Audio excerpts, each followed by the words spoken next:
Hello বন্ধুরা, আপনারা কেমন আছেন? নিশ্চয়ই ভালো আছেন, আমিও ভালো আছি। আর ওইদিকে আমি সকাল সকাল নিরামিষ সবজি বানাইলাম। তো নিরামিষ সবজি কি ফুলকপি আলু, যেটা শীতের দিন অনেক পছন্দের সবজি, ফুলকপি আর আলু। আমার তো খুব প্রিয় একটা সবজি ফুলকপি আর আলু। হ্যাঁ, এদিকে এটার মধ্যে একটু টমেটো দিয়ে দিন, করে সব মশলা দিন। এটা নর্মালি মশলা, লবণ,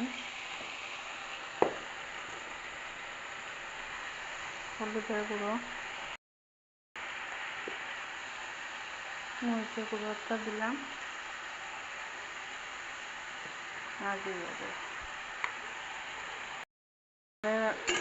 নাড়াচাড়া দিয়ে একটু ডাকা দিন, সবজিগুলো সিদ্ধ আর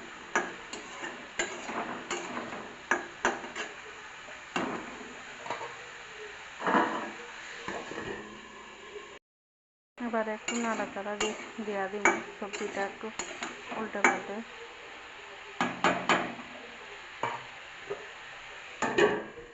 এদিক দিয়ে আমি ভাতটা বইয়া দিছি, যেহেতু আমি রাইস কুকারে করি, তো ভাতটা এদিকে আমি বইয়া দিছি। তো এদিকে দেখুন আলুটা কাটিয়ে আছে, কারণ শীতের দিনে আলু সেদ্ধটা অনেকটা ভাল লাগে। তো এই যে আলুগুলো ভাতের মধ্যে সিদ্ধ দিন।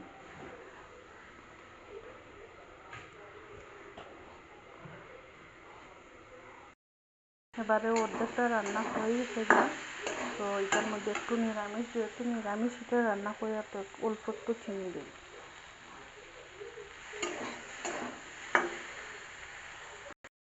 এবারে টমেটোটা দেওয়া যাবে নিরামিষের মধ্যে।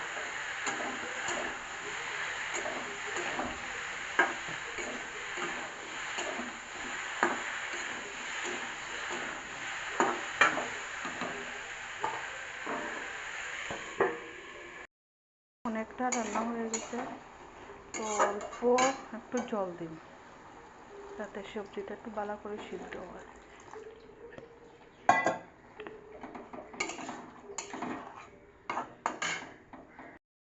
রান্না তো হয়ে গেছে, এবারে এখন ধনেপাতা অল্প একটু দিয়ে দিই।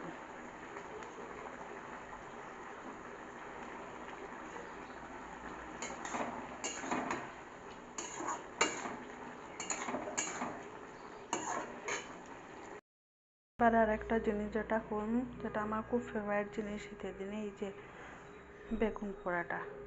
এটা ধনেপাতা কাঁচামরিচ দিয়ে আমার খুব ভাল লাগে। এটা আজকে ভাবছি বানাইয়া। এই যে এইভাবে ওইটা মাটির চুলার মধ্যে অনেকটা সুন্দর হয়, যেহেতু আমরা এদিকে মাটির চুলা নাই, তো গ্যাসেই করবো।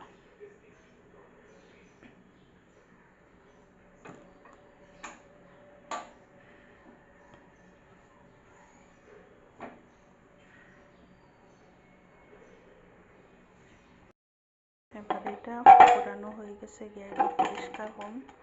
তো এটার মধ্যে জল দিয়ে এটা পরিষ্কার হন। আলু সেদ্ধটাও হয়ে গেছে, তো আমি এদিকে ধনেপাতা কাঁচামরিচ সব কিছু দিয়ে বেগুন পোড়াটাও হয়ে গেছে। তো সব কিছু রেডি হইয়া রাখছি, যখন খাওয়া হইব তখন এটা মাখা হইব। আপনারা কার কার এরকম ভাল লাগে সকালবেলা যে সিদ্ধ ভাতটা, কমেন্টে জানাইবা। এটা কারণ এটা আমার ফার্স্ট ভিডিও, এতটা ভালোভাবে আমি ভিডিও করতে পারছি না। এবারে এটা শেষ করলাম রান্নাটা।